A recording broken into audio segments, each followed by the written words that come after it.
अच्छा स्टूडेंट्स, ये तो हमारे पास कुछ ट्रिक्स थे जो प्रोग्रामिंग के लिए यूज़ होते हैं याद करने के लिए। आगे बढ़ते हैं और इसका एक एग्जांपल है हमारे पास। Write a program that use a pointer variable. ठीक है, मैं एक सिंपल सा प्रोग्राम लिखना है जिसमें पॉइंटर वेरिएबल यूज़ होगा।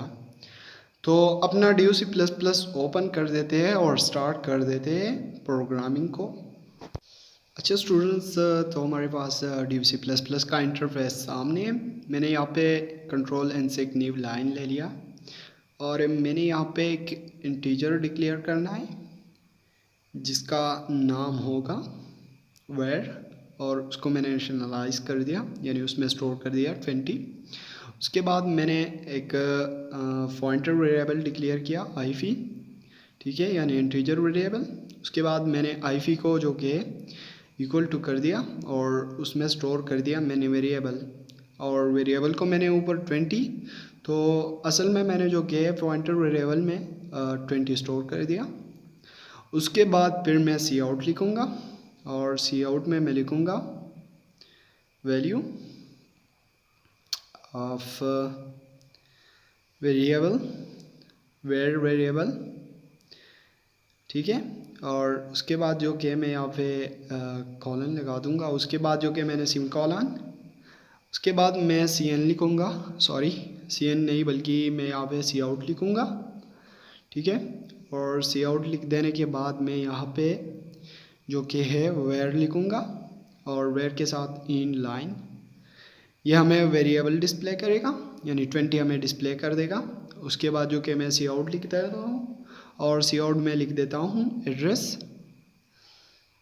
स्टोर इन आईफी वेरिएबल, ठीक है।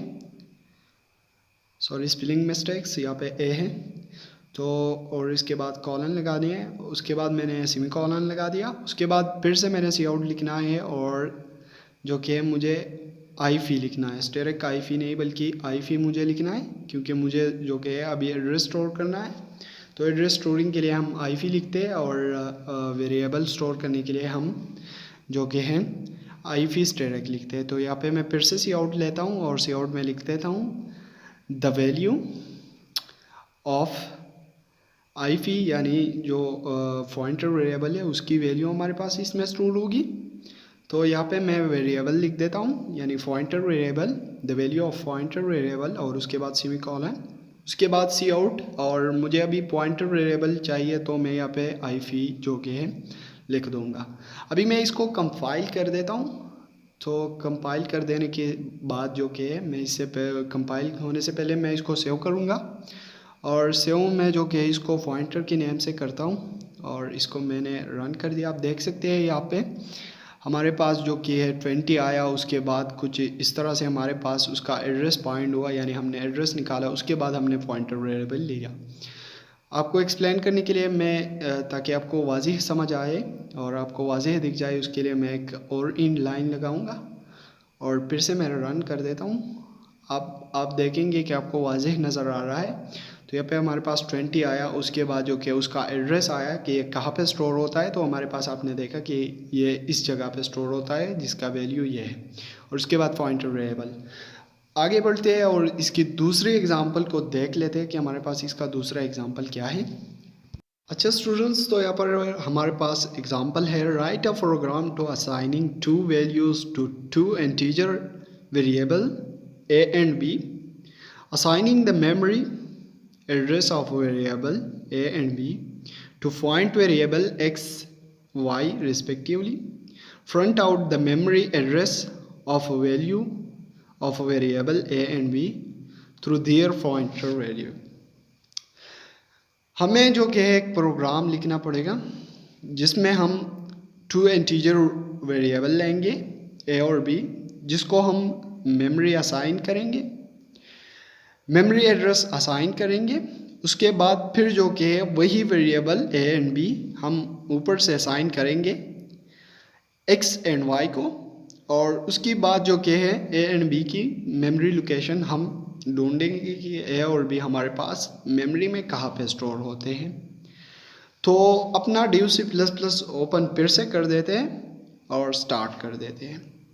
तो यहाँ पे मैंने कंट्रोल एन से फिर एक न्यू लाइन ले लिया और यहाँ पे मैंने इंट ए ले लिया, उसके बाद जो कि मैंने सेमीकोलन, और उसके बाद फिर मैंने एक इंटीजर और ले लिया बी, क्योंकि क्वेश्चन में हमें 2 वेरिएबल डिक्लेयर करनी थी इंटीजर, तो हमने यहाँ पे 2 वेरिएबल डिक्लेयर की। अब भी जो कि मैं यहाँ पे 2 पॉइंटर वेरिएबल डिक्लेयर करूँगा, एक x हुआ और हमारे पास एक y हुआ, ठीक है। उसके बाद जो कि मैं यहाँ पे लिखूँगा a इज़ इक्वल टू, क्योंकि अभी मुझे जो कि a में इनिशियलाइज यानी स्टोर करना है 100 और b में जो कि हमें स्टोर करना है 200, ठीक है। तो यहाँ पे मैं 200 लिख देता हूँ और सेमीकोलन। उसके बाद जो कि मुझे यहाँ पे पॉइंटर वेरिएबल में जो कि a और b की वैल्यू स्टोर करनी है, तो उसके लिए मैं यहाँ पे पॉइंटर वेरिएबल x लेता हूँ और उसके बाद जो कि एंड, और स्टोर के लिए हम एंड यूज़ करते हैं और a, ठीक है। उसके बाद जो कि मैं पॉइंटर वेरिएबल y लेता हूँ, उसके बाद जो कि मैं b की वैल्यू स्टोर कर देता हूँ। उसके बाद जो कि यहाँ पे मैं लूँगा सी आउट, और सी आउट में जो कि है मैं लिखूँगा, ठीक है। तो यहाँ पे मैं सी आउट में लिख देता हूँ एड्रेस, ठीक है, और एड्रेस के साथ साथ मैं यहाँ पे लिख देता हूँ ऑफ वेरिएबल ए, ठीक है। तो यहाँ पे मैंने वेरिएबल एस, ठीक है, और उसके बाद जो कि है मैं यहाँ पे कॉलन लगा देता हूँ, और उसके बाद जो कि मैं यहाँ पे लिखूँगा एक्स, ठीक है, और सेमीकोलन, और उसके साथ जो कि मैं एक इंड लाइन भी दूंगा, ठीक है, ताकि वाज़ेह दिखे, बल्कि 2 इंड लाइन यहाँ पे यूज़ करूँगा मैं। तो उसके बाद जो कि मुझे सी आउट लिखना है, और सी आउट में मुझे जो कि है कमेंट बॉक्स में यहाँ पे लिखना है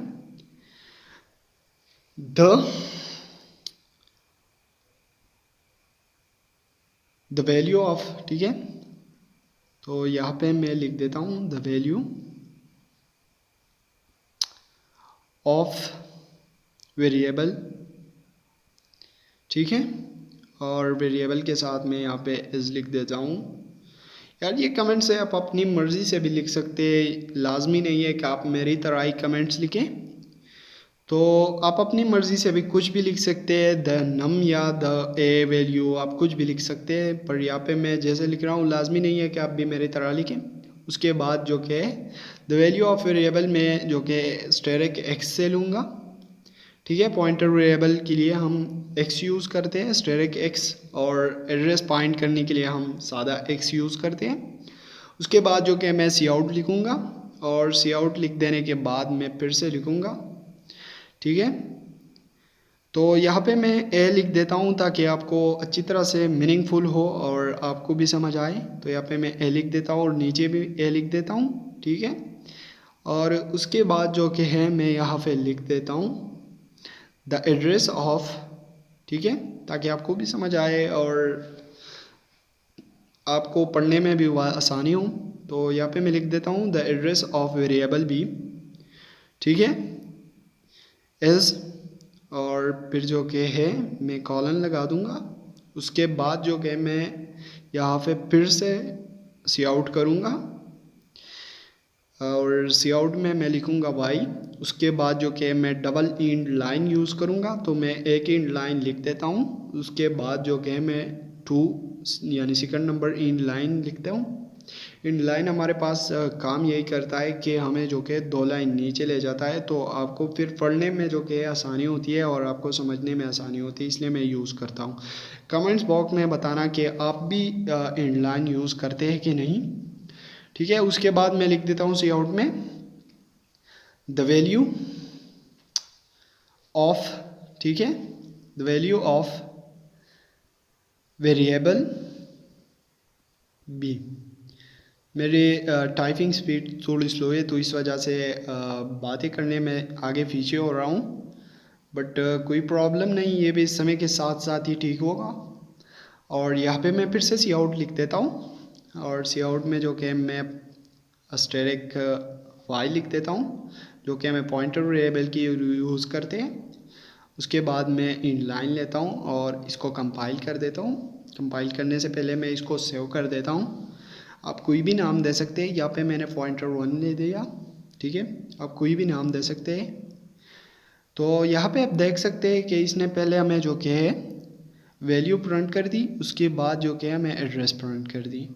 तो सिंपल सा प्रोग्राम थे पॉइंटर के बारे में। आई होप कि आप सबको समझ आया होगा। अगर आप सबको समझ आया है तो वीडियो को लाइक करें, अगर चैनल पे नए हो तो चैनल को सब्सक्राइब